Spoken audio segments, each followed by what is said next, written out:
able to screen share my. Okay. So, yeah.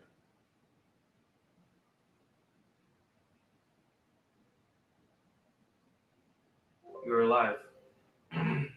Put me on the screen. I can't see myself on the screen. Okay. Hey guys, it's Tom from Resell America. My YouTube channel is Liquidation Motivation. This channel is all about eBay, Amazon, pallets, truckloads, bin stores, liquidation stores, consignment shops, but most of all, building wealth. We got my man Damien coming on again today. I think we just sent him a link, so we're just waiting for him to join us. Damien is what we call one of the young guns in the industry. He has a store called Nice Finds up in, I believe it's up in Illinois, Chicago area. And he also does some brokering. I know he partners with Colton Carlson. So, hopefully if you guys have any questions or comments, concerns, you want to ask Damien today. I am trying to screen share my, my computer because I am bidding on a auction right now, a storage unit auction. I just want to make sure, I don't know why I got logged out of that. Stanley got hacked this weekend. So Stanley got hacked. His email got hacked. That's messed up all of our channels. There he is. There's Damien on there. So we're gonna link him right in there. Let me see what's going on with. You sent that link to my Facebook page? No, to email. To my email. All right. Let me check my email. There you go. Why am I not? Oh, can they hear me? Yeah, they can still. You can hear me? Is the volume working? Everybody check volume. Make sure my volume's working. I got Damien waiting here in the wings. What's up, guys? What's happening, my man? Technical difficulties. Sorry, my mic wasn't doing what it was supposed to. Hey, it's all good. We're a couple minutes behind here anyways, but we are live, Damien, so don't say anything that you're not supposed to say. Something I'd say in private, right? That's right. So how you doing, buddy? How's business going? How's everything going up there in the north? Is it getting freaking cold up there, man? Now you know why. It's freezing, man. It's like 48 degrees out right now. It was really, really tough getting up in the morning nowadays. But business is good. Business is definitely picking up in Q4. That's pretty much just been our main focus in the last month or so, just getting ready for that Q4, that Black Friday, Halloween, Christmas shopping extravaganza, I guess. How about you guys? No, it's kind of weird because my last week in my bin store was kind of slow for me, and I thought I had decent product. And then I talked to, I don't know if my old manager opened up his own bin store, and it's tiny, man. It's really small, like 1,500 square feet. And he said he did like a $7,000 day. I'm like, wow, that's great, man. That's really great. Good. That's awesome. So and he buys the inventory from me. So I'm like, why did he do so much better than I did? And I had to figure that answer out. He like doubled my sales. So how far are you guys from each other? Distance wise? Yeah, we're quite a ways away. So he's yeah. I mean, we're like 50 miles away, each one of my stores. My two stores are like this part of the state. He's like right in the middle. So okay. So it's not that, but yeah, I got to figure it out. Hey, let me ask you a question. Sure. Somebody put in our bin store co-op, has anybody seen the e-waste, the Amazon e-waste? Now, is that something we're not really allowed to talk about in the industry? Because I've heard people say, don't talk about it. You can talk about it, but that's the actual e-scrap that happens. So. Yeah, that's, it's waste and scrap. That's the name of it, right? I believe it's stuff that should be getting recycled and should be going into other means and not being resold. And I think that's the kind of the backdoor market that nobody really wants to talk about. I've never seen those pallets and never brought them in, but I do know they exist, and I do know a lot of people make a lot of good money off of them. But it's definitely a gray area and definitely a shady area, I would say. Yeah. So I've bought them before. I've actually bought an Amazon and CVS before from an organization that says don't talk about them. No, they never said don't talk about them, but I used to bring them in, but that got cut off for about 6 or 8 months. But now I've seen them again. So I'm I really like them, man. I like them. I get a lot of value out of them. So because I just heard that it's great electronics that should be getting recycled, and they're getting let out the back door and end up on the secondary market, right? That's kind of how I'm understanding it. So I buy CVS high piece count loads from Inmar. Do you use those for the bin store? Do you like using Yeah, those I for the bin do. store? Yeah. I mean, my cost of goods is about 80 cents a piece. You know, we're averaging, I think I normally pay 8% of retail. Now, although CVS retail is a little higher than, let's say, Walmart's retail, I pay 8% of retail. So I'm typically at about 80 cents an item for a $10 item, and that's probably the average cost. But I like them. I like them. They're clean. You know, it's not like Walmart. You see the Walmart with all the stickered stuff. This is clean, fresh off the shelves. I love it. I buy it straight from Inmar. Now, my question is, do you drop it into your Resale America store and then distribute the rest into bin stores, or do you just drop a truckload into the bin stores and just run We're with about that 50. truckload? We're fit. You know, what I do is I go through a pallet. Let's say there's 100. Like the other day, we got like the DNA tests, right? There's 100 nice. DNA tests in a pallet. eBay, huh? I might take like 30 and put them in my store and then drop the rest in my bin store. So I do fill my big store first, and then everything else goes to the bin store. So I don't, you know, and then I also have eBay. So you normally get like the the $100 toothbrushes and stuff like that. So Yeah, that so is stuff there will a go to good eBay on those or no? Yeah, you get, I mean, you know, one time we got like 300 bottles of like high-end colognes, you know, $200 colognes. It's all good stuff at 8% and straight from Inmar. So I got pretty lucky. But you know what I noticed, Damien, is that I think that they're having a tougher time moving it because they just offered it at 6%. And so I bought a new load at 6% the other day, I might which have to check it out because there is a facility an hour and 10 minutes away from us here in Aurora. I mean, it's right across the state line and it's literally right there. And I've just always been beating around it and just never pulled the trigger, but I might have to. I mean, if you're saying that there's some eBay on it, because that's our biggest thing, right? My philosophy is that I need to cover the cost of each pallet on the truckload by pulling some stuff out for eBay, right? And then the bin store can do the rest of the magic. But if there's no eBay on the load, then I kind of struggle in, you know, just justifying by bringing it in because there's other loads available that could go on eBay. Yeah, I get it, So man. I CVS, get it. I mean, so how's the piece count on those? Is it very, very high, I would assume? It's all high piece count. And, you know, so they also sell seasonal, but I'd recommend not buying their seasonal after Valentine's Day because then you get those, you know, the Valentine's Day, you know, the things the kids give away in school. So you get like 10 million of those. But like after like Halloween, it's good stuff. After Christmas, it's good stuff. It's, you know, so it's just stay away from the Valentine's Day seasonal because, man, or Easter seasonal because then you get pallets full of eggs, right, that nobody wants. You can't move. But what would you say I guess the time lapse would be between a season happening like Halloween or Christmas or Valentine's Day? You know, a holiday pops up. How long does it take for those to end up on a truckload? I guess for that overstock. I would say, you know, a month or two, probably a couple months. Then it's all kind of weeded out of their stores, you know. But I mean, I love seasonal. I love buying I have to buy Christmas right after Christmas. I have to buy Halloween right after Halloween. It's just that you probably witnessed it where you just get too much crap in a load, right? Too much Easter, and you're like, God, I don't need 10,000 of the the Easter or the Valentine's Day cards, you know. So that, you know, that it gets a little trying at that time, but certainly you can get seasonal at a cheaper value. And it's a good deal. So I mean, right now I'm buying air conditioners right now. I'm buying truckloads of air conditioners right now fortunately I'm in Florida, so I can still sell them during the winter time. But come spring, come summer, they're all going to be gone. Blow them out. I love stuff like that. I love HVAC stuff. And when I was in New York, it was air conditioners and heaters. I bought everyone I could, or fans, because I bought everyone I could because they always sell. And then you just store it and wait for 6 months, and you just store it and wait on the opportunity. Yeah, definitely. But air conditioners, you can resell them at 60 to 70% of retail. But you can only buy them during the summertime at probably 40% of retail, which there's no margin in that, right? You can't make money on that. You can't pay your bills on that. But now I'm buying them at 10% right now, 10% loads. So that's a steal. That's a bargain. That's amazing. While everyone's looking for heaters, right? Heaters up your way, certainly. My way, no. Man, it's so cold, man. I'm not used to it. Not used to it at all.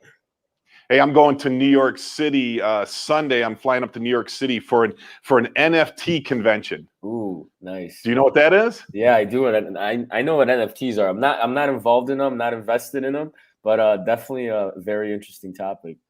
Yeah. So that's part of my blockchain and crypto. What's up, ladies? How you doing? So we can do this while you're on the air? What are you doing? Come on, Dave. Uh-oh. I got my managers coming in. They wanna say something here. So this is Rhonda and Diana, they run the big Hi, store. They Rhonda. run Resell America. Hi. This is from all of us at Resell America. Tell you how much we appreciate you. And the same with you. Oh. Thank you. Nope, not over here. Nope, not behind here. Nope, here either. Look at that, an Olive Garden gift card. Look at this. Oh, there you are. Great friends Thank like you. your. Thank Thank you so much. Thank you guys. you were here yesterday. I'll give it to you yesterday. We had our 2-year anniversary of our store, Damien. So Congrats, man. That's awesome. Tomorrow. Officially tomorrow, but we did it Saturday. But I was coaching football, so I wasn't around to. Which store? The bin store?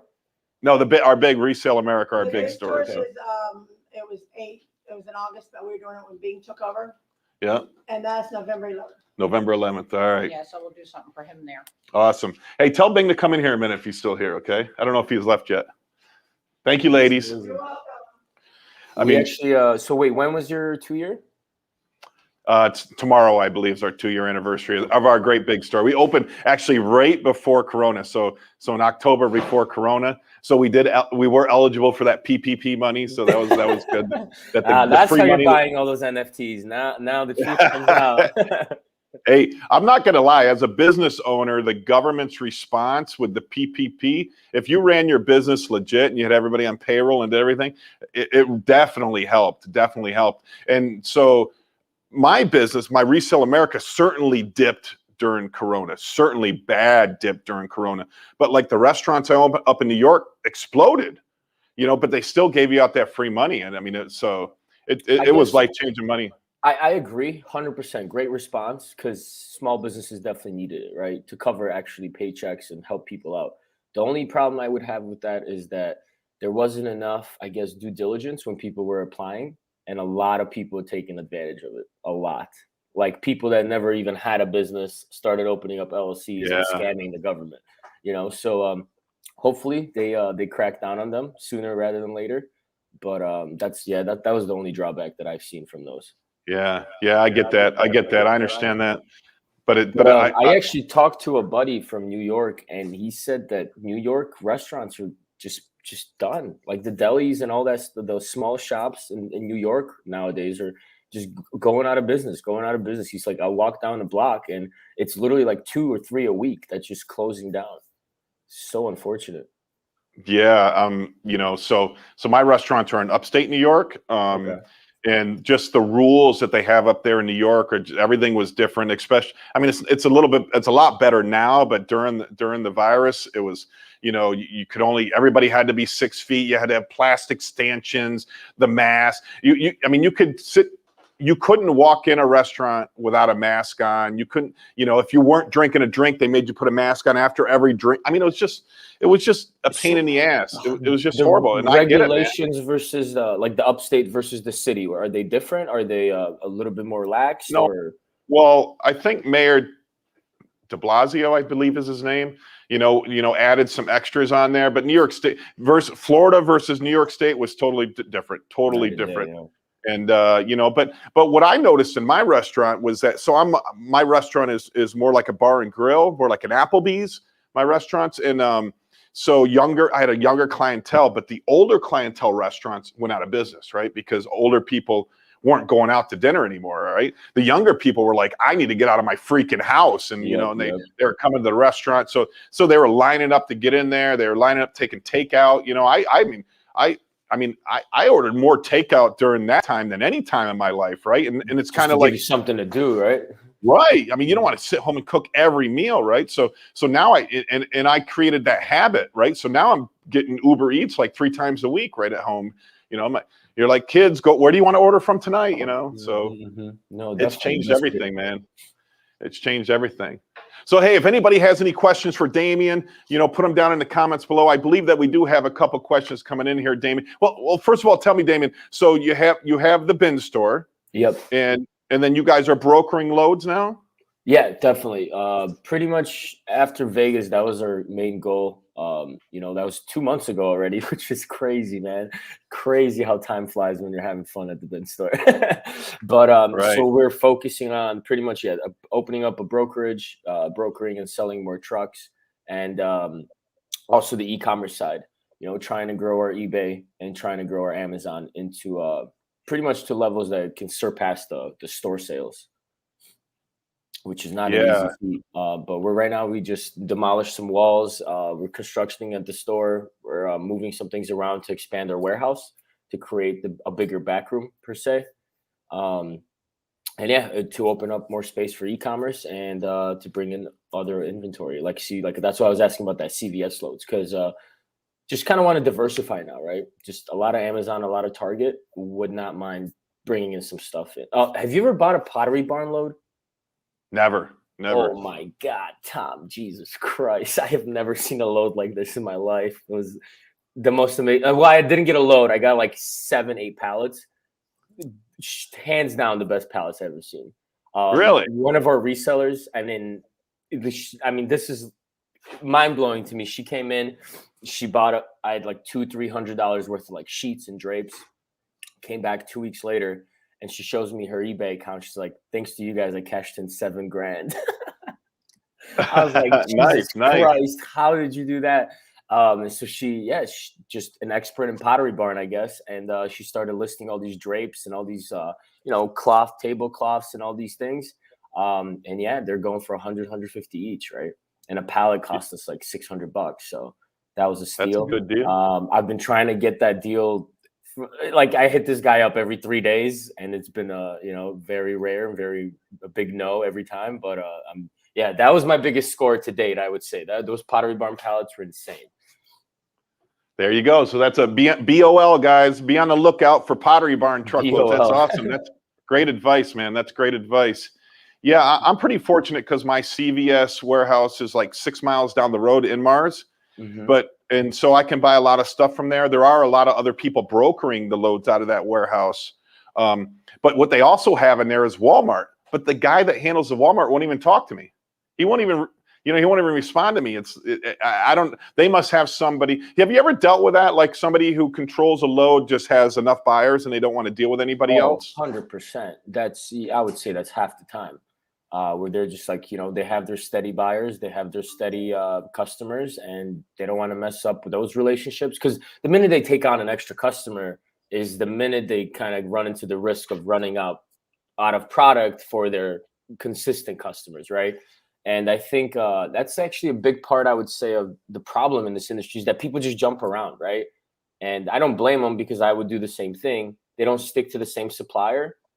Like buyers don't stick to the same supplier. So then suppliers have a really tough time in bringing in new buyers, because if they're just a one-time buy, there's really no point in spending time and effort in building out that relationship, maybe hooking you up on a deal, knowing that next week you're just going to go to the guy across the street. Right. So I think that's kind of a double-sided sword. Yeah, I have heard it from 2 different brokers. A lady that owns a big, I don't know if she's a contract holder, but she has all the Amazon pallets that you could dream of here in Florida, calls me and wants me to come visit her. I visit her. I've dealt with her before, but she's like, don't tell anybody about me. Don't tell anybody about me. I'm like, okay. I mean, so apparently, and then I had another guy, his name is Mike from 4G. He does some brokering, a lot of brokering. And he said, don't bring me any new customers, because I don't want to have to teach them the business. Yeah. I just want OGs that know what they're doing, that aren't going to bitch every time they get an order. Yeah. But Could have said it better myself. But yeah, that's exactly what it is. And let's say you're in the business for 20 years, where a lot of people think this is a brand new industry, and then all these brokers popped up in the last year or two. There is some really, really old school guys out there that have been doing this for 30 plus years. And those are the guys you want to get in bed with, I would say. Those are the guys that know what they're doing. And they just don't want to take the risk of selling, 4 pallets, making $50 a pallet, and then getting blown up on Facebook or Google reviews that, that person didn't quadruple their money, right? And that's exactly what happens. Right.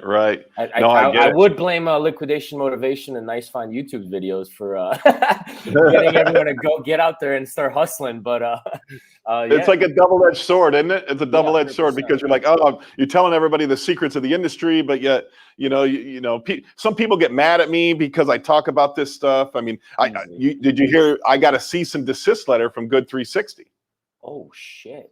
for Why is talking that? about them in my videos. But in order, Cease and desist. So what are they going to make you cease and desist your channel? no, stop What? talking about them. They're saying that I'm defaming them because I'm spreading false information. But I'm going to tell you, I can prove everything that I've said. I mean, I'm going to try to restrict from talking about them, because Sure. I don't need to go to court. But Yeah. I mean, that's the kind of impact crazy. our So they're channels are watching doing. your videos, man. So they're Yeah, literally watching your exactly. videos. That's amazing. Means you're getting places. But defamation, right? You have to be spreading negative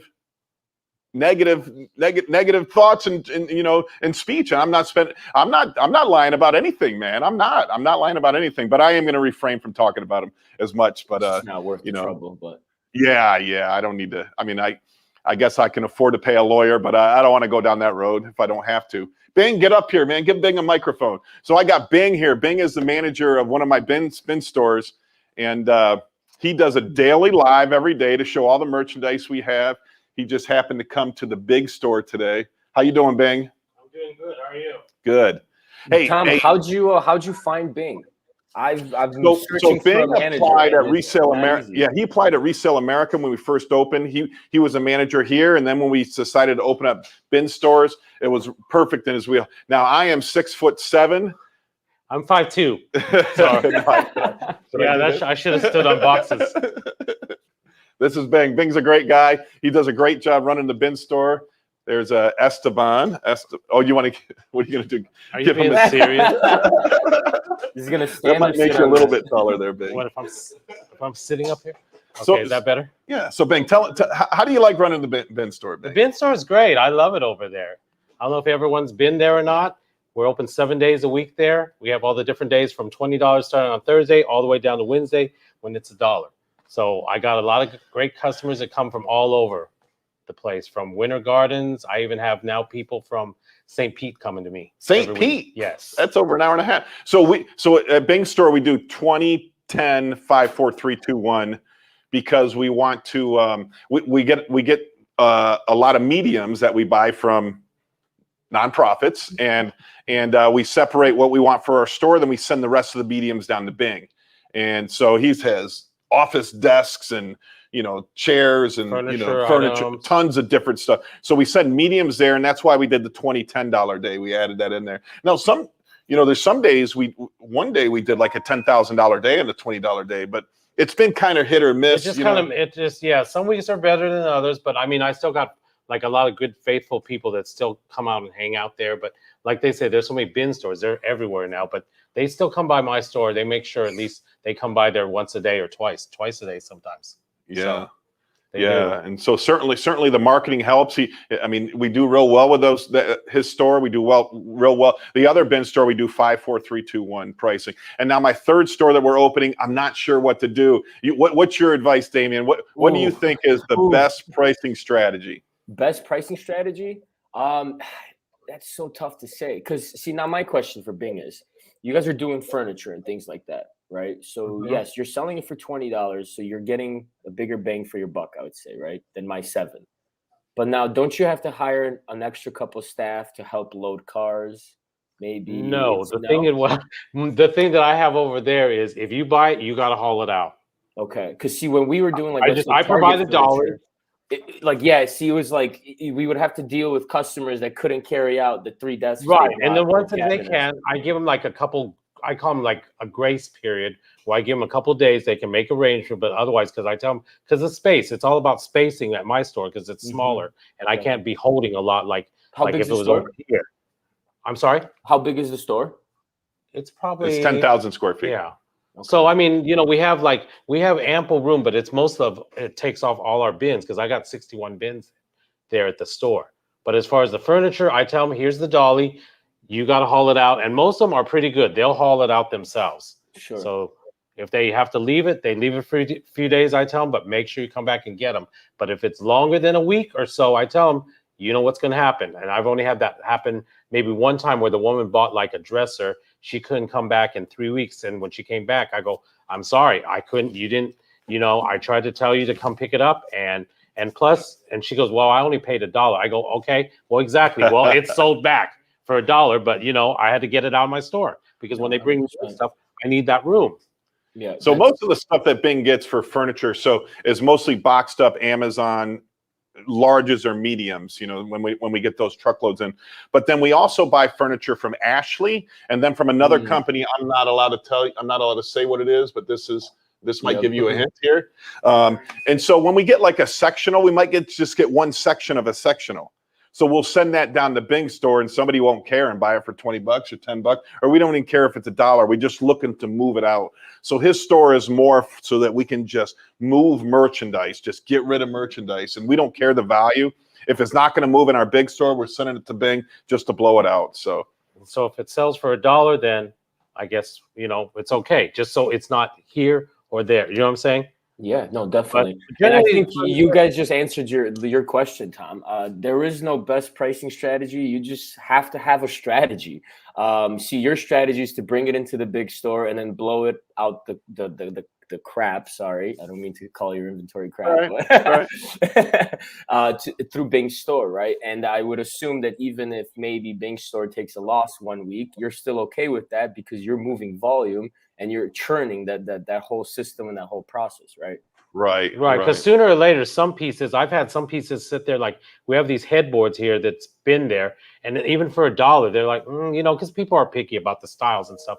And I still have them sitting there. They're still in the back. Once in a while, I'll try to rotate it so it looks like it's in a different place. They're like, oh, is that new? Oh yeah, amen. But I mean, you got to have something to do with just to get it moving. But most of the time, they'll come in. A lot of my people, since there's like in different pieces, they'll buy it. I suggest if you've got a man cave or whatever, perfect. And that's how they buy it. So that's how it moves.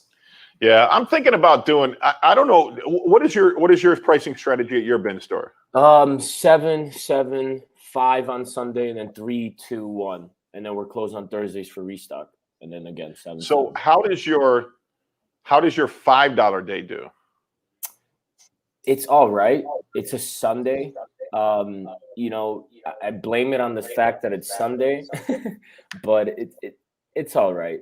Things after the $7 day, it's kind of pick through. I would, we do anywhere from like 1,500 to 2,500 in sales on a Sunday. Okay. We're only open 5 hours that day from 11 to 4.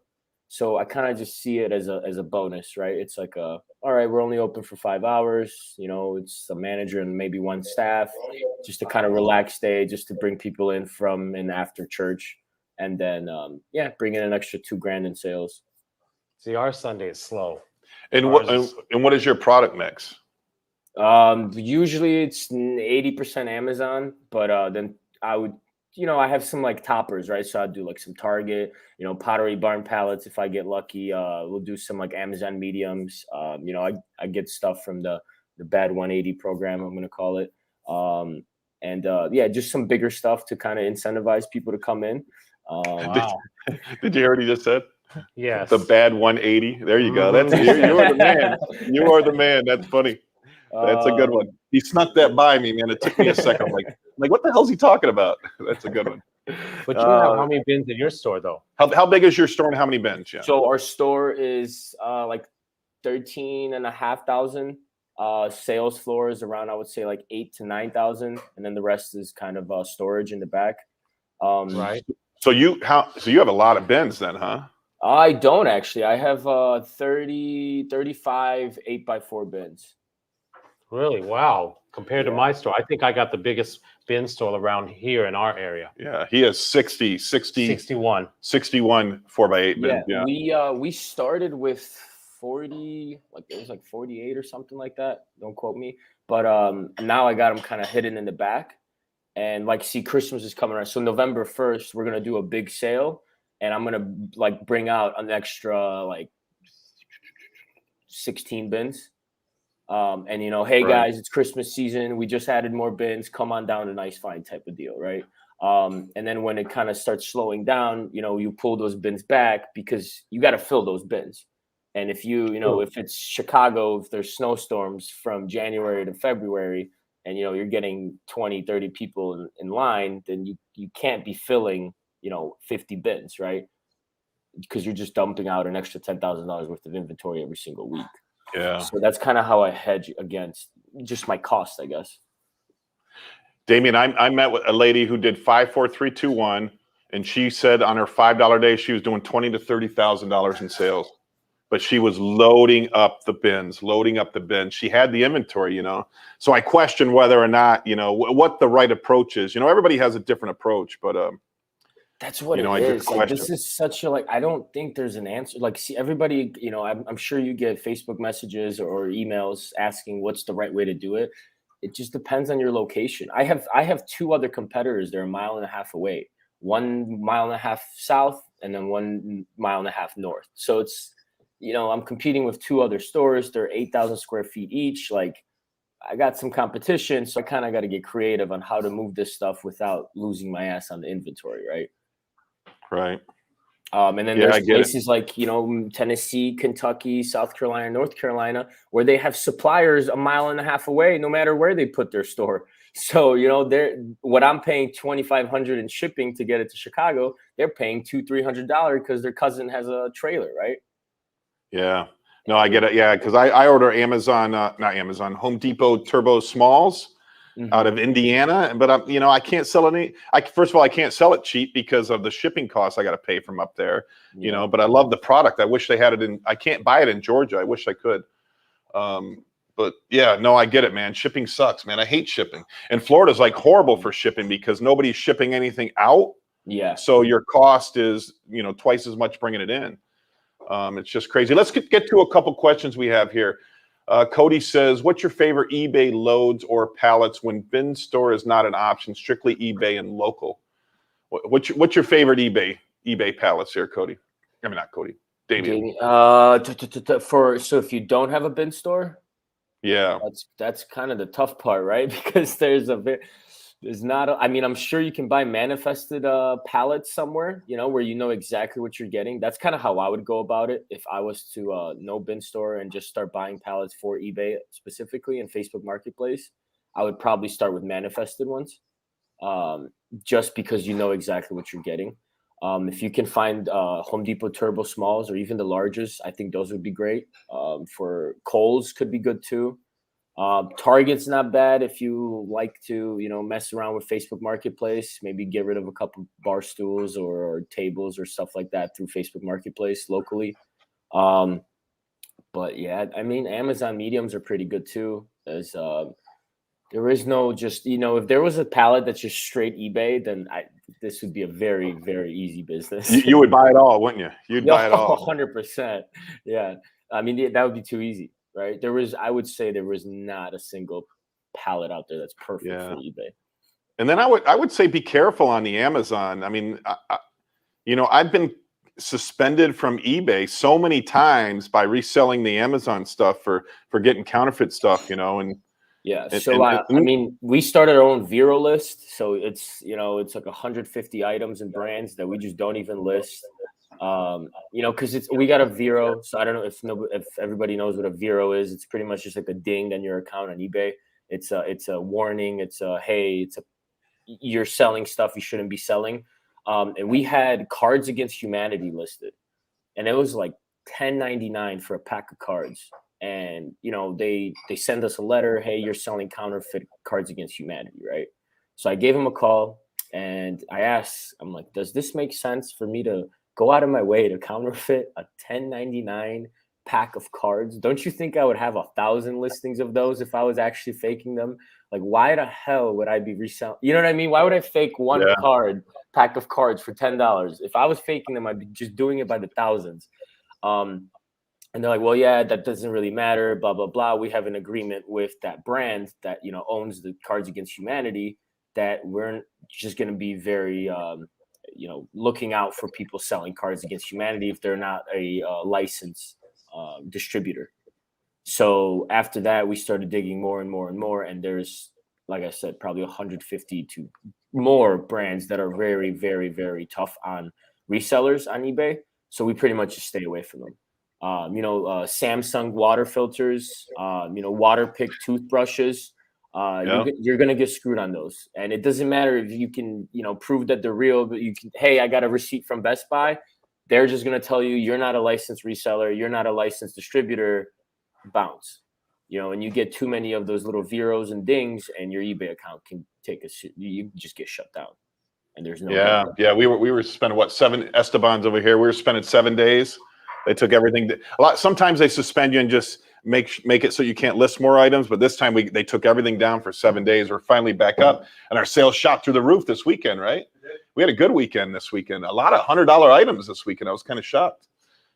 Shocked. But yeah, you're right though. There is no magic. The truth is, it's like people ask this question all the time, and this is no disrespect to you, Cody, but people say, "Hey, where can I find gold in this business?"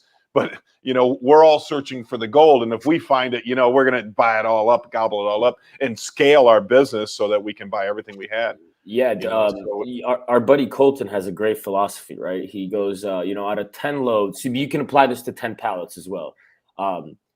If you're buying 10 pallets, one is going to be a break even, another one's going to be break even, third one will be break even, fourth one will be break even, fifth one you'll make a couple $100 and you get all excited. Then you break even on the next 3 or 4, and that 10th one, it's going to be worthwhile because you find a $3,000-$4,000 item, and you're going to shit your pants a little bit and make all the money, and it was worth it right at the end. And then the cycle starts over again. Now you got to break even on another 6 or 7 just to kind of hit a home run, right?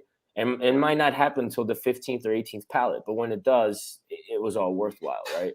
But there is no way that you can go to a pallet shop and just be an expert and pick out pallets that are, 1,000 there, 1,000 here, 1,000 there. It just doesn't happen. Yeah, agreed 100%. We sell the Amazon mystery boxes, so them as the coffin boxes that we buy from a nonprofit. At 180, yes. Yeah, and so people want to buy like one box. I sell them 8 of them for $400, which is a steal. That's the cheapest anywhere I can find. That's how I get them wholesale. So I sell mine pallets for I get my wholesale for like $480 to $550 after shipping. So I sell them for $600, $650. Yeah, and they want to buy one box out of the 8, and I tell them no, because I don't want them to open it up and be dog food or something in it, and then they get mad, put something bad on my face. I say you got to buy all 8 because I'm hoping that you're going to get one thing in these 8 boxes that's going to pay for your whole load. But that's exactly what it is. That's exactly what it is. Like out of that whole truckload, there's but adding 400, 600 boxes. I'm not sure how many come on your pallets, but you said 8. So, but yeah, like let's say 600 boxes. I mean, like maybe 15 of those are going to be a home run. So that means somebody's got to eat the cost for those other 585, right? Yeah. But nobody thinks about that part, right? Nobody thinks that the supplier has to actually take a hit on a lot of loads to provide value to you, right? Yeah. And it's tough to communicate that to pallet buyers, whenever this is a crappy load, they want you to do something for them. You're like, because we tell them we don't know what's in them, because most of the time they tell me, they'll be like, why was there so many? Because with the mask, everything, what I mean, all the different boxes of a mask, we get like tons of them. That's the only. We just don't know. You can't make money one day, then not expect there's times you're going to lose money. So, I mean, it's tricky in this business, but, it's just part of the business. It's part of the business. It just sucks when they go on Facebook and, I mean, one of the things for Cody is like, Cody, you gotta have like a flea market or a yard sale that you're willing to do to get rid of all your crap. If you're not going to do a bin store, you got to have that level to where you got Amazon, eBay, Facebook Marketplace, then crap. Maybe box it up, sell it as a mystery box, or do a yard sale, or do a flea market to get rid of that stuff, or sell it to guys like me. I don't mind buying I got lots of people that sell me their crap, but they'll fill up a 4-foot pallet and sell it to me for $100. I don't care. I'll throw that. But they got to be willing to sell it for $100 and not come to you with their crap wanting, full retail plus 50. Yeah. But I actually use like kind of your channel and your system as like an example often. I'm like, hey, go on Liquidation Motivation. Whatever Tom's doing with his like 3-4 stores, think about that and do it on a very, very small scale in your garage, right? So your Resell America is going to be your eBay. your bin store, his bin stores are going to be your garage sale or flea market table. And you know, just you got to have 3-4 different outlets, and you got to get creative how to get rid of this stuff. Yeah, Exactly. definitely, Palletize definitely. it back up and find a guy that what I mean, I even find guys that take some of my crap, right? Because some things I just can't get rid of, right? Like I got a pallet full of acrylic like not shields, they're just like acrylic squares. I don't even know what the hell they use those for. Oh yeah. I We've guess gotten a bunch of. I think it would be like for the maybe the screens, like for when COVID started, when the registers had all Yeah. those Oh, we screens. had tons of those. Those sold on my dollar day. The little shield things. They were like. Oh going no, up the mine are floor. little. They're like 4x3, like they're No, massive. we and had it's a we had whole some come pallet. through like that, and we had my best thing was I think we had school teachers because I get a lot of like school teachers that come to my store looking for supplies. That was perfect because with the whole COVID thing, she came up with the idea to use them to separate the desks for her students. Like she teaches like pre-K Ding and actually that brought up worked a out. great point. If anyone's looking for a marketing tip, market to school teachers and Yes. just go donate some books to a local school. I don't know, maybe donate a box of like kids supplies or candy. I guarantee you your bin store sales will Oh go yeah, up. because Yeah. we've gotten tons of Teachers, stuff from like yeah. boxes of pencils, stuff like that, Oh construction yeah. paper.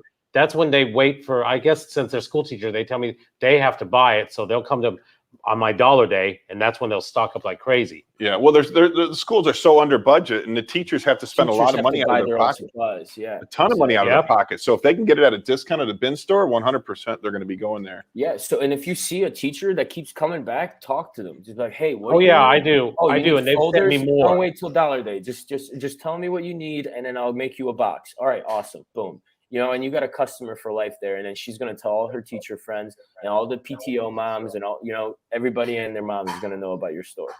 Oh yeah, they're coming a lot more since they, like I said, I have a nice mixture of customers that come to my store, which I like.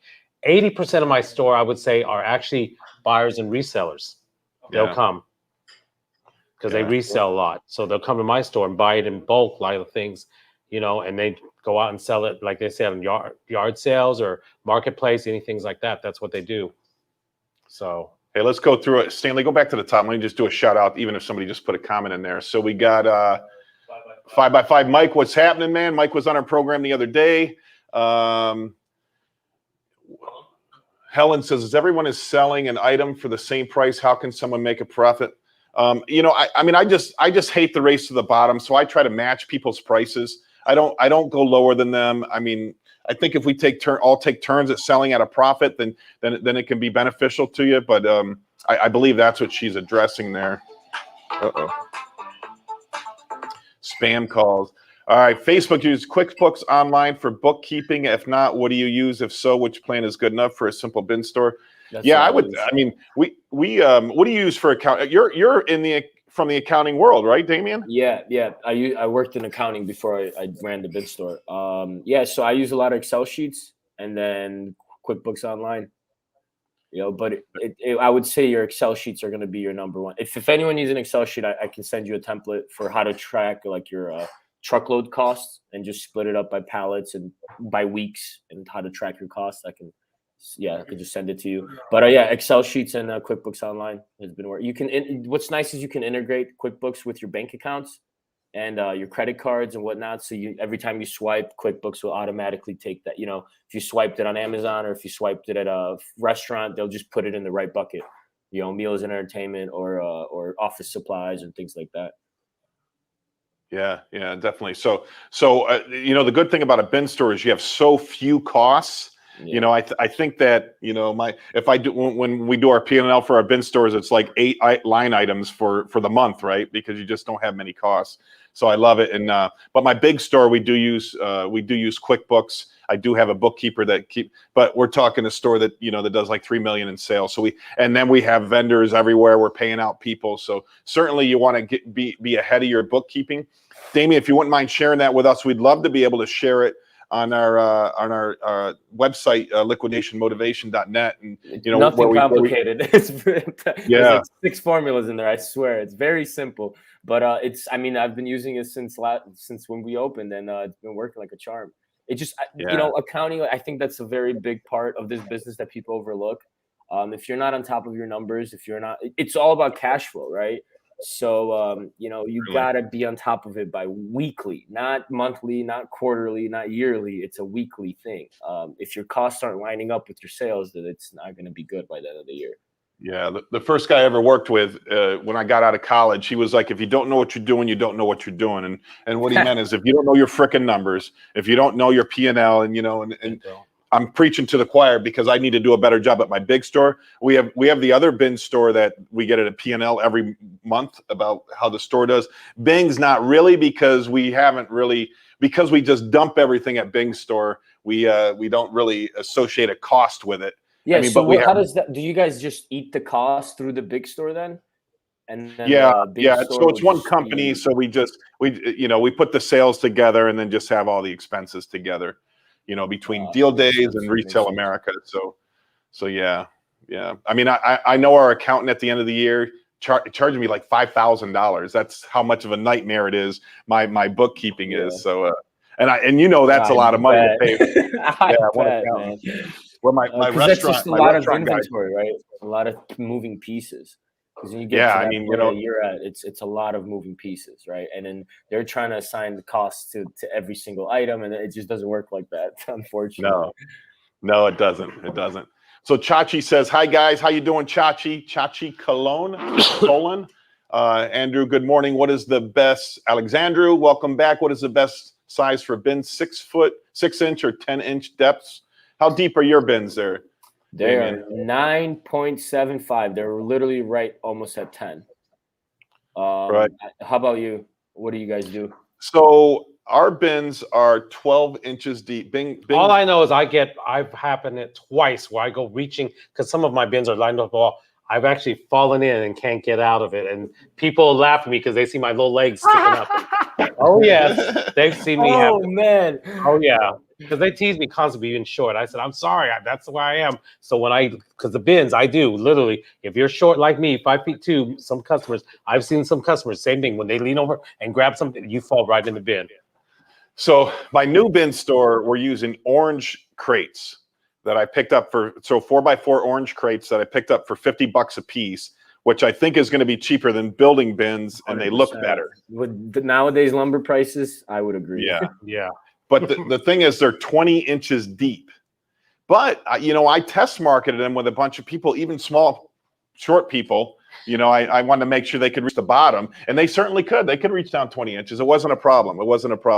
But I mean, I'm going to stack them on pallets, maybe 3 pallets tall. So the top of the bin will still be the same height as your bins, but it's going to be 20 inches down. And we tested that's easier because my bins, I walk up to them, they'll hit me right at the chest level. So that's why I kind of like, Mhm, Well, you're kind of short. I know, but can't help it. Again, that's the I'm worst. just kidding.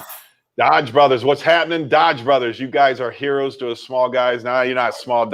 These Dodge Brothers come up, they buy from us, but you can tell they're going to be big in this business because they are hustlers, man. They work hard. They're I think they're down in down south of Sarasota. Yeah, I think But so. yeah, they do a good job out there. What is Bing's YouTube channel?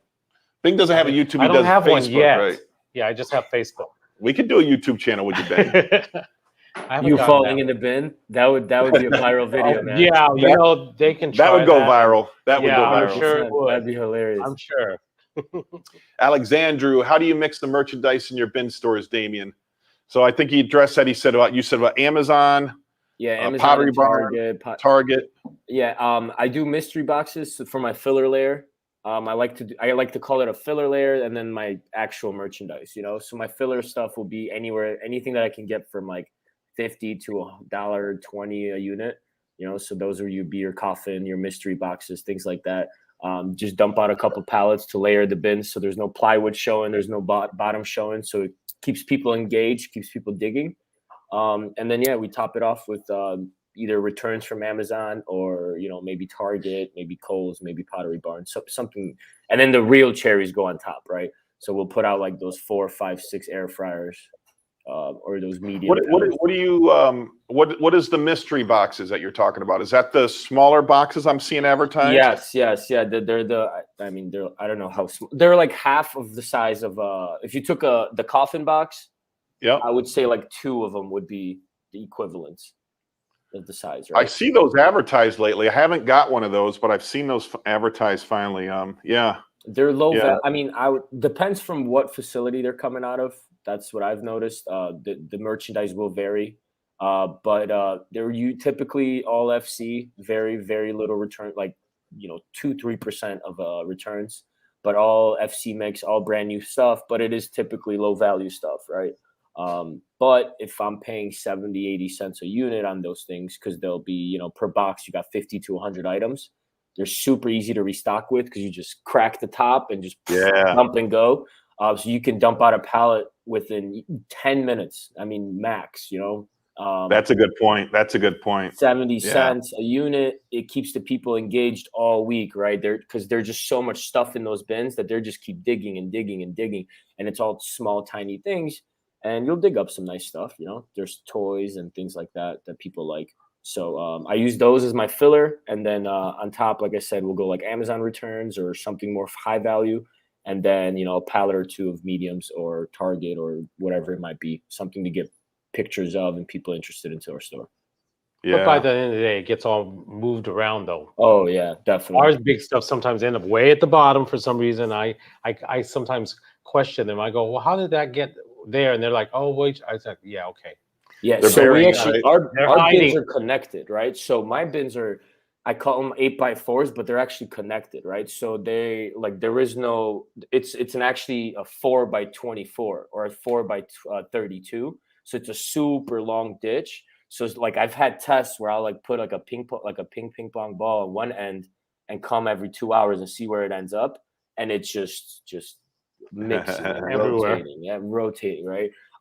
So that's kind of a different take too. A lot of people do the small one-off bins.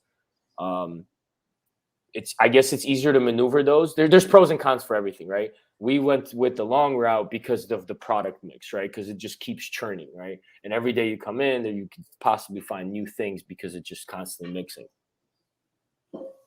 Jessica says hi, Bing. Jessica Bamer? I think I know her by face. Hi, Jessica. She's probably on your Facebook page.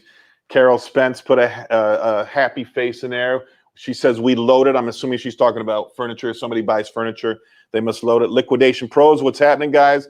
What do you do with inventory after Dollar Day? I know some places do fill a bag. Daniel, we do fill a bag once a month in our stores. We do a $20 day, and then we do a $10 day. Right. Usually towards the end of the month. My customers automatically, they know it towards the end of the month. The last Thursday of the month, that's when I have the fill bag. How about you, Damien? How do you do it? Different ways, but we usually just we'll do mystery bags. So it's kind of like a fill a bag, except you don't know what you're getting.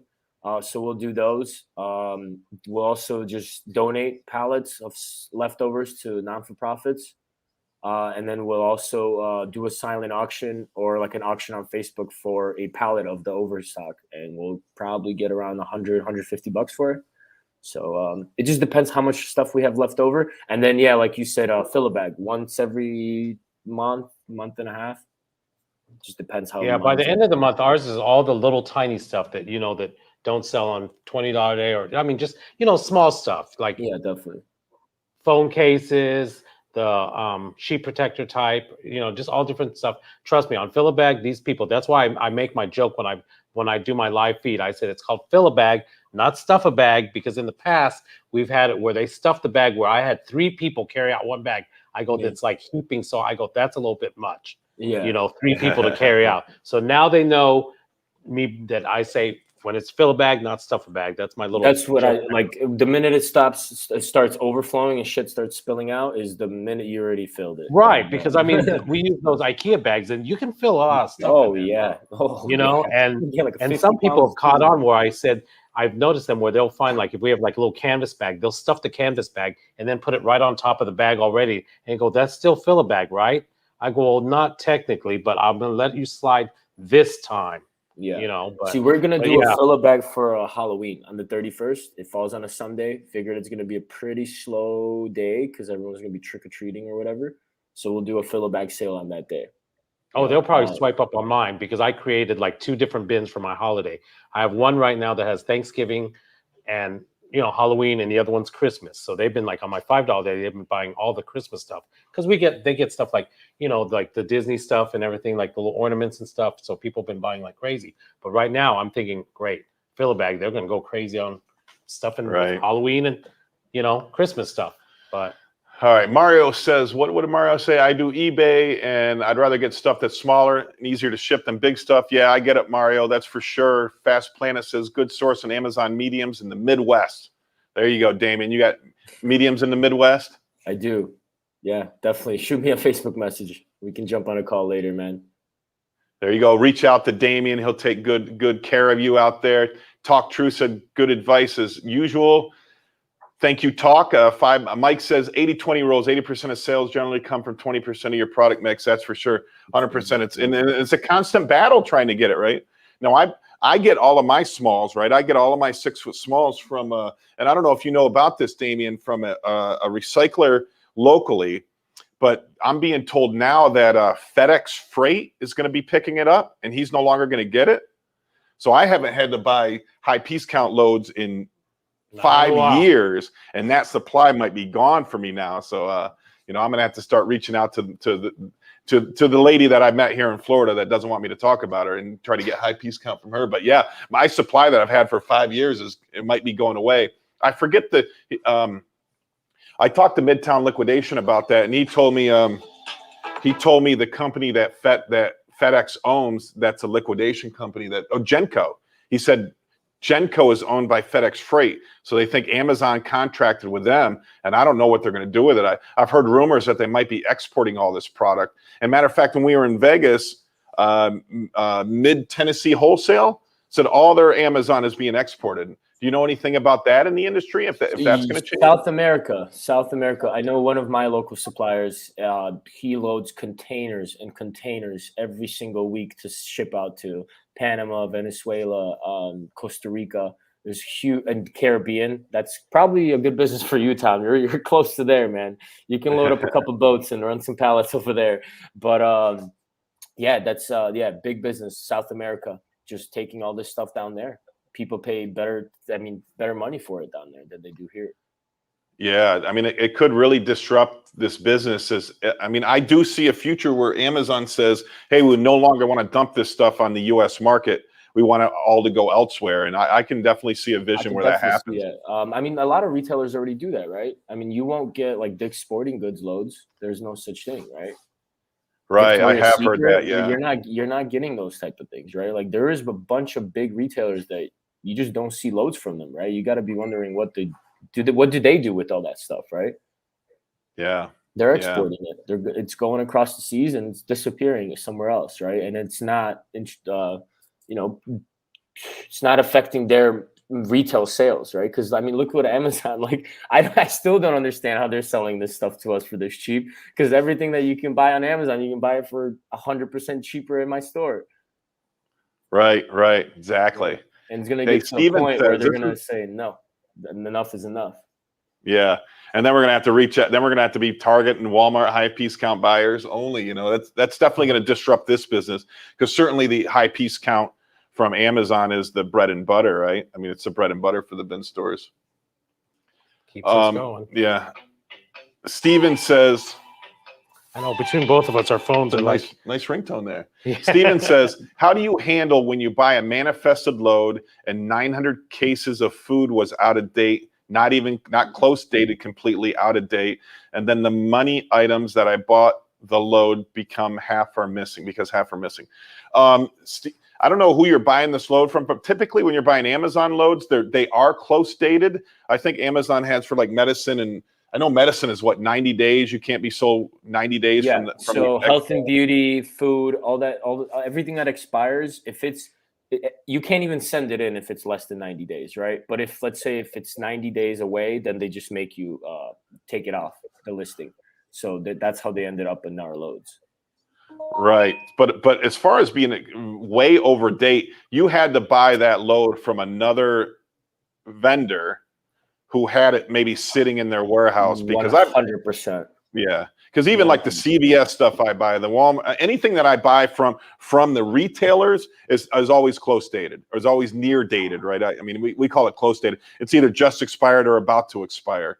Are we To locked me, up? that sounds like you got screwed, Steven. I'm sorry. I don't know who you bought from, but it sounds like they brought it into their warehouse, took some time to pick through it all, took all the iPhones and the good shit out, and then, they just never got around to selling it, and now it's a year later and you ended up with it. And they still sent you that same manifest without updating it for the missing items. Yeah, and that's why it's so important to buy from reputable buyers. I mean, it's crucial in this business. That's why we have our groups out there. You can go ahead and ask in our group, hey, has anybody bought from this person before? But even some of the big sellers, can give you crappy loads. I've bought crappy loads from big time, pallet places where they're selling their crap off. And I just hate it when somebody sells something and they don't disclose exactly what it is. Just tell me what it is. That's all. That would save so much trouble for everyone. Exactly. This brings me to another thing that I want to ask you about, because I'm dealing with it right now, Damien. So I bought a high piece count load. I'm not going to mention anybody's companies right now because I'm still battling the situation. I had to put down a $20,000 deposit, and then it was going to be 9% of retail on a high piece count Amazon load. Okay.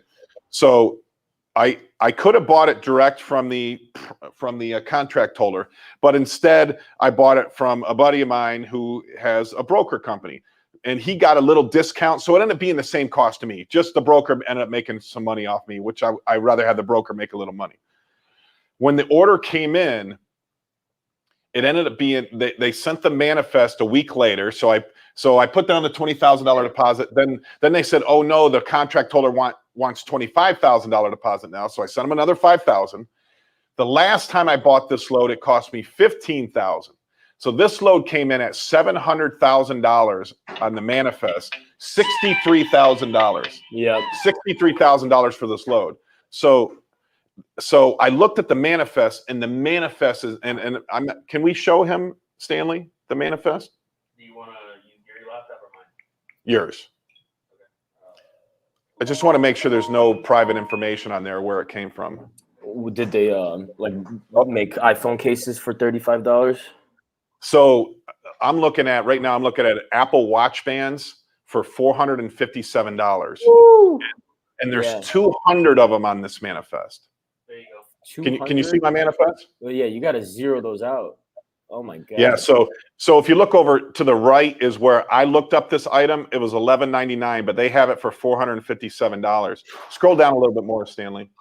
So you can see that there's just hundreds and hundreds and hundreds of these. More bands. Keep going down. Jesus. I mean, look at all this value that. Okay, so here is iPhone cases for $283. Go down. Meal replacement shakes for $276. Okay, look at this this leather desk pad for $272, and I think there's 150 of those in there. And when I look it up, they're $12.99. Oh my God. But this whole, I mean, in like what? So the broker is saying, no, you owe me. I'm sorry, the contract holder is saying you owe me $63,000. The broker is fighting for me, saying, "Hey, look at this manifest. It's screwed." Yeah. I mean, go back to Damien for me. Get out of this manifest. That is what kind of insight, since you do some brokering? I mean, what kind of recourse do I have? I'm kind of torn because I don't want the broker to get in trouble, right? I don't want him to lose any money. Well, I think this is the broker's job.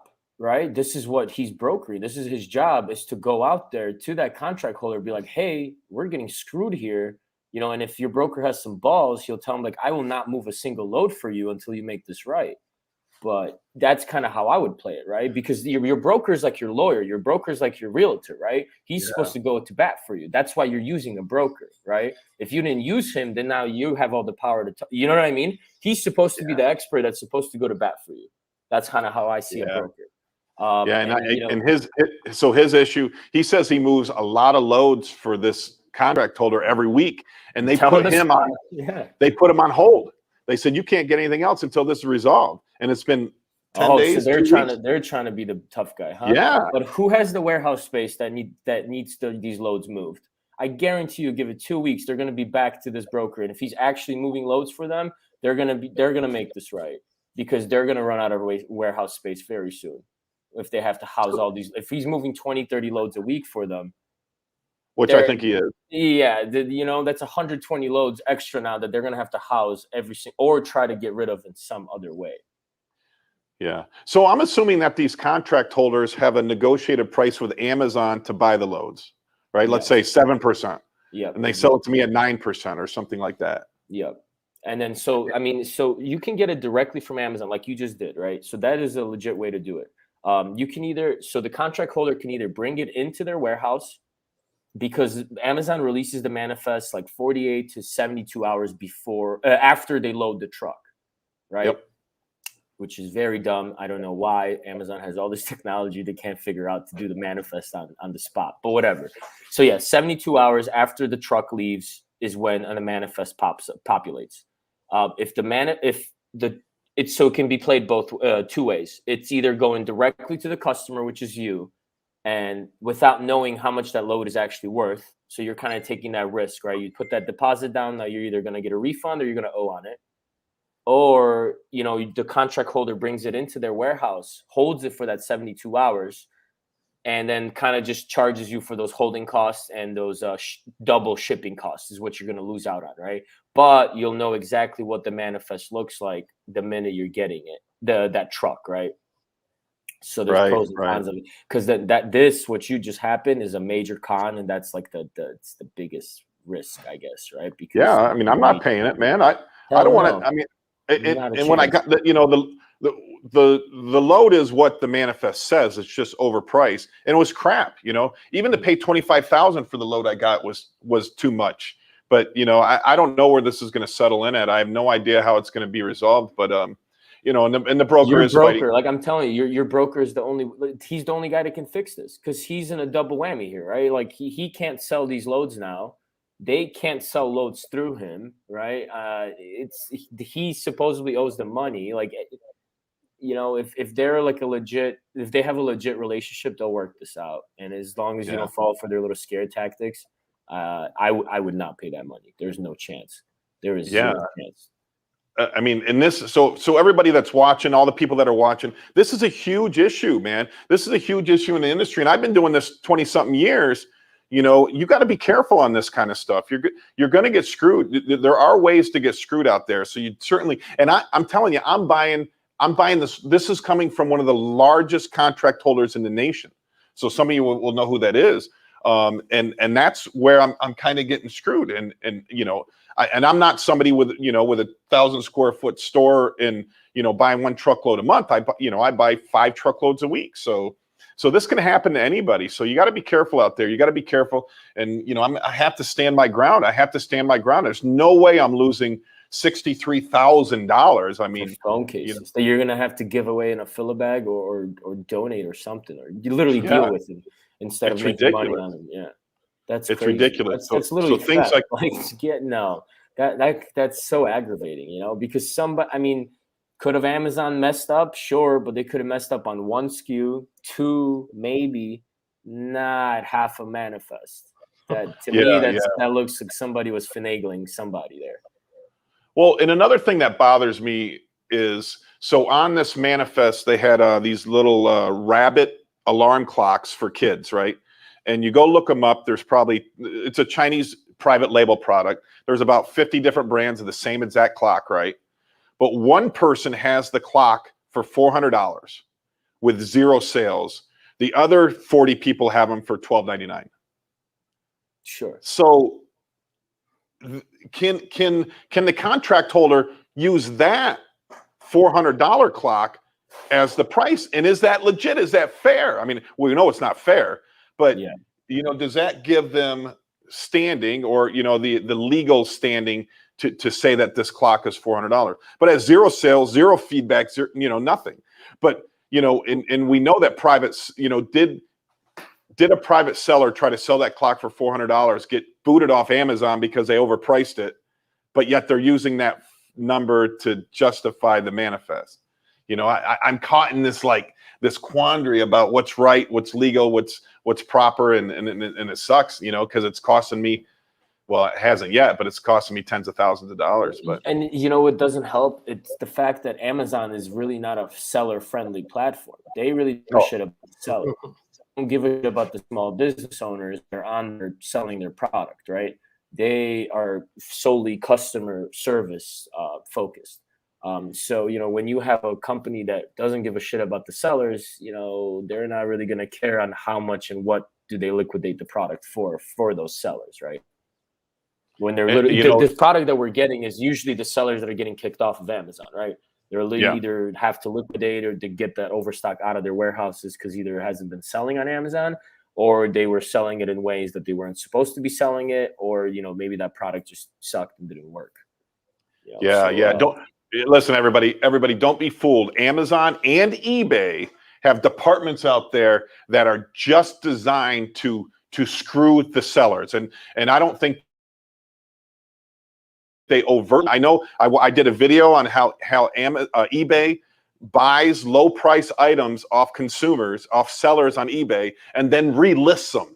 I know the guy that actually bought the merchandise and relisted it all through eBay. He had the contract through eBay to buy stuff, but make lowball offers to people and then resell it, and eBay got the profits. And they had it in every category. It's amazing. It's amazing what they do out there. And you know, Amazon is in front of Congress right now for Amazon this. Yeah, go ahead. Sorry, no, No, you're right. You're right. So Amazon's in front of Congress right now. You private label the Bitcoin Bull. You put it on Amazon. You get good feedback. You start selling the shit out of it. They duplicate the product, put their product above yours, put you down in the rankings, and then you go out of business. And suppress your search, and you're fucked. And you're the one that invested $20,000-$30,000 into developing that product, into that marketing, right? Into that Bitcoin Bull. You know, you're the one that did all the, you know, the work, and then Amazon kind of just has all the numbers. They're like, ooh, we have some Chinese manufacturers that can do this. Yeah. Oh yeah, this is money for us. And then they just snag your listing, right? And what are you going to do? You're going to write to their customer service teams? Good luck. Good luck. Yeah. All right. Somebody on Facebook says, Tom, can you ask Damien or Colton, the young guns, what is their knowledge in crypto, Bitcoin, and cryptocurrencies?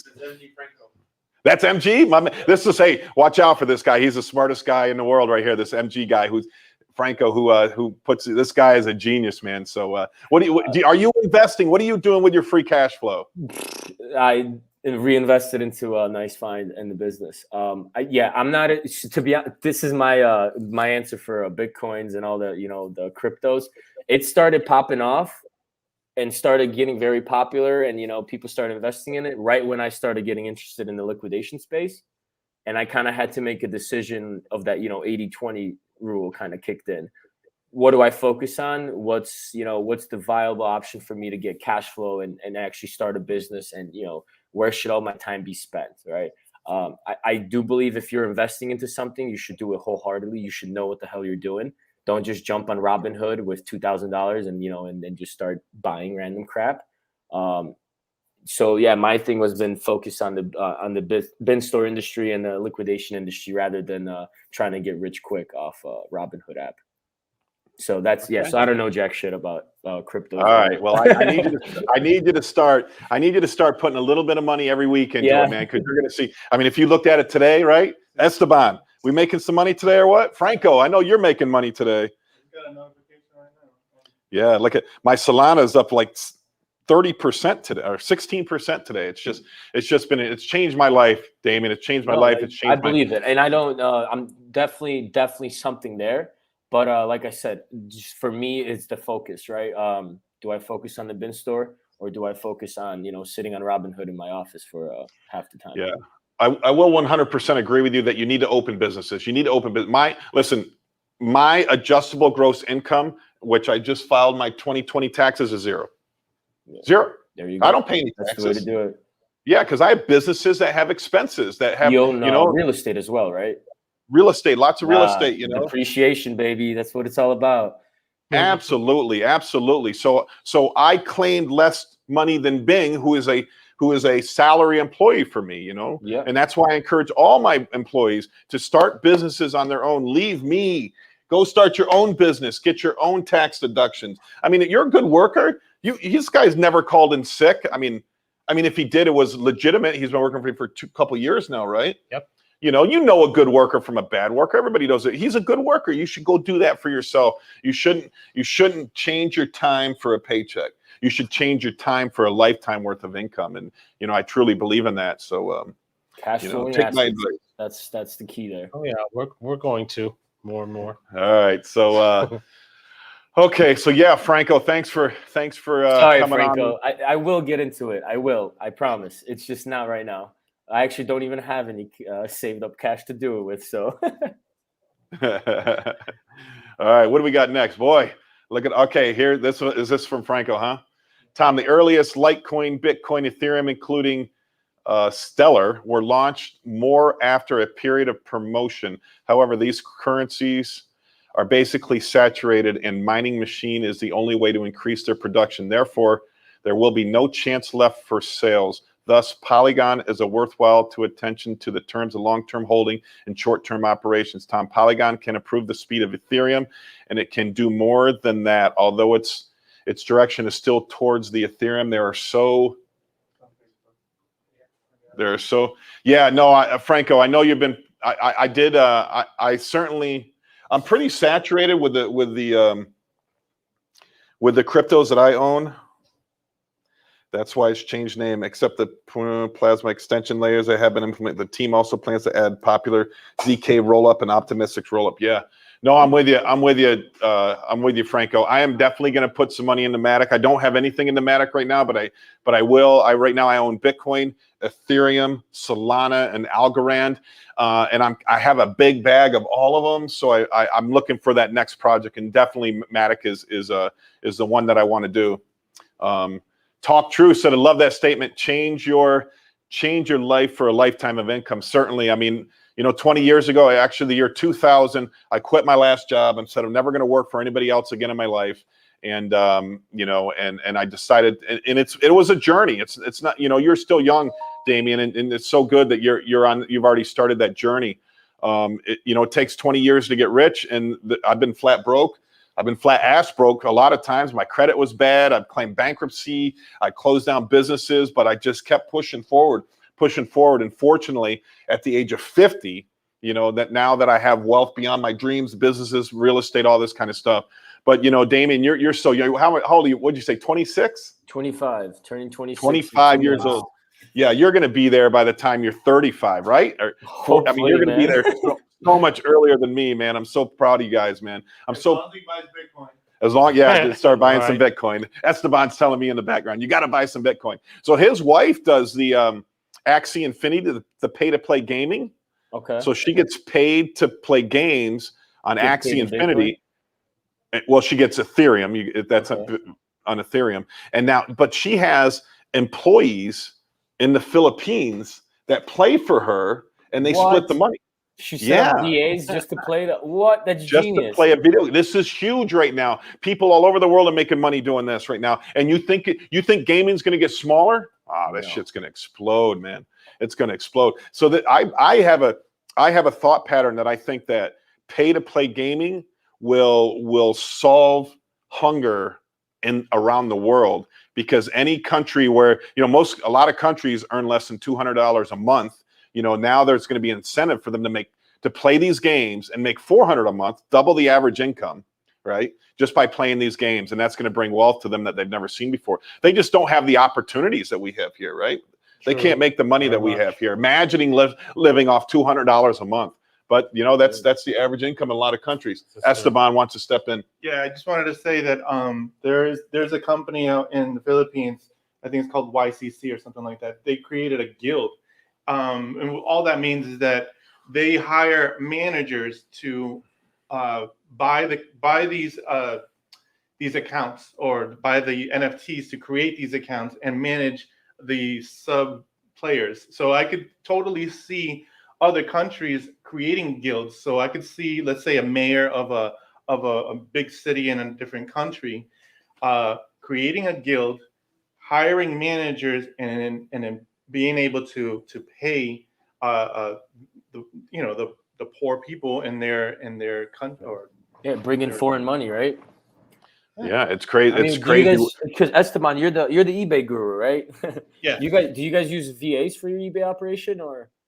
100%. Yes. Yep, We yeah. use VAs as much as we can, and We yeah. just started like 2 months ago. Now we're up to 3, I believe, and it's game changer. Yeah, Game let me know changer. if you need any help when it comes to training, because that's a big deal. Yeah, He has written the 100%. manuals. He's got all the systems down. He's done everything for how to train a VA. So, and we have it on Liquidation Motivation, right? Yeah, it's on the website. Oh, Look awesome. at liquidationmotivation.net. We have all that stuff free for people to use. It's contracts. You make them sign contracts, everything. Yeah, He's good at all that stuff. He handles all that stuff. Definitely, So. definitely. Do you guys use Excelco? Excelco? For your customer service? No, we just straight up Google Meetup or Google Chat. Okay. You I do everything. just check it out. It's a software for eBay. I mean, it's freaking genius, man. Holy shit. It literally brings it so Excelco. XSELLCO. It's just a software that integrates with your eBay account and it pulls it. So like let's say you're answering messages, the AI will bring in, templates that just to be ready to be answered, right? So then the VA can just literally just click send. Like it just speeds it up, right? If somebody sends you a question, pretty much, but it's so let's say like somebody asks where is my order, or can you send me the tracking? The AI will literally have it on the sidebar, like this person is talking about this order, here's the tracking number, and it's literally on the side right here. You just copy and paste. Cool. Yeah, we'll definitely look like that up. $200 or something a month, but like it's cut down our customer service by like from 20 hours a week to maybe 2. So big help. Very cool. Great idea. Great idea. Yeah, we try everything we can do with tech, anything we can do with tech to streamline our business. Streamline and automate, right? Yeah. David says, Damien, see you in Colorado. You should bring Tom and Stan. I'm going to come visit one day, David. I love Colorado. Favorite state. I've been skiing there in Colorado a few times. I love it up there, man. But the sickness, what do you call elevation it? sickness. Oh, yeah. Dude, I drank. Listen, if you watch my channel, you know that Florida, man. You're so. I like to partake in the drinks. He's from New York. So I went to a bar. I had 2 beers and threw up in Colorado. 2 beers. Oh my god! I was done. I couldn't believe it, man, because your blood thin. It was crazy. It was crazy. Barbara said, "Hey, Bing, look at all your fans out there, Bing." Hey, Barbara, how are you? Bing, I have a feeling Bing's a ladies' man in that man. When he's managing that store. Well, like we always said, if you only knew, but only that's a different story. Hey, it's all good. Helen says, "How about seniors?" I'm assuming she's talking about carryouts and stuff like that. Helen, we do anything we can to help customers out. It's we would definitely carry something out for a senior citizen without a doubt, right, Bing? Oh yes, customer service is number 1. Absolutely, absolutely. So, hey, all right. So we've been going an hour and 22 minutes. It seems like it flew by. It seems like no time at all. So, you got any closing remarks you want to say there, Damien? Any things you want to wrap up? If anyone has any questions, feel free to message me. Always down to chat. Always down to hop on the phone. I'm usually pretty bored at the store sometimes. So always nice to just chat with others that are doing the same thing and learn from each other. So yeah, if you guys have any questions or insights, or if you can help me with my eBay or my bin store, hit me up. Yeah, that's awesome. That's awesome. Yeah, that's the best thing that we're trying to learn from each other is like take people's constructive criticism, take their help, and listen to everybody, man. Because you never know where you're going to get value out of somebody. You're 100%. Be open. I right? wanted to shout out Liquidation Pros. Go ahead. Hey, Daniel from Liquidation Pros. As you see, we have Damien from Nice Find, but we want to talk to you too, Daniel. That's the reason why I sent you an email. And anyone else that's out there that wants to join in and have a conversation, we would love to share ideas. Damien shared one that I didn't know, so I would love to hear from everyone else as well. All right, perfect. All right, guys, thanks for watching the channel. Thanks for having me, guys. Damien, you are the man, the young guns of the business. Oh, shout out to Stan. Shout out to Stan, the cameraman. Where's Stan? You got a camera on you? Come on, Stan. Show you got to your say face, hi to man. everybody. We're going to have him always have the little camera on him from now on, so he can get Just pop him in. get in there. Where you at? Hey, There we go. There's my hey. man. There you go. Liquidation Motivation on YouTube. Resell America, Lakeland Square Mall, Deal Days, Port Richey, and Winter Haven, Florida. Thanks for watching, everybody. Now go out there and make some money. And today we bought a $50,000 Target electronics load. Canon EOS Rebel T7. Look at this. GoPro 8, Galaxy S20. Beats Studio 3, Apple AirPods. Look at this. Uh-oh. Samsung Galaxy Buds. Apple Watch. Look at that one. Rose gold. Everybody wants rose gold. 6 terabyte. I think it's a Tab A. A Tab A. Power Beats Pro. Power Beats Pro. Power Beats Pro. Power Beats Pro. Power Beats Pro. Power Beats Pro. Power Beats Pro. Power Beats Pro. I don't even know.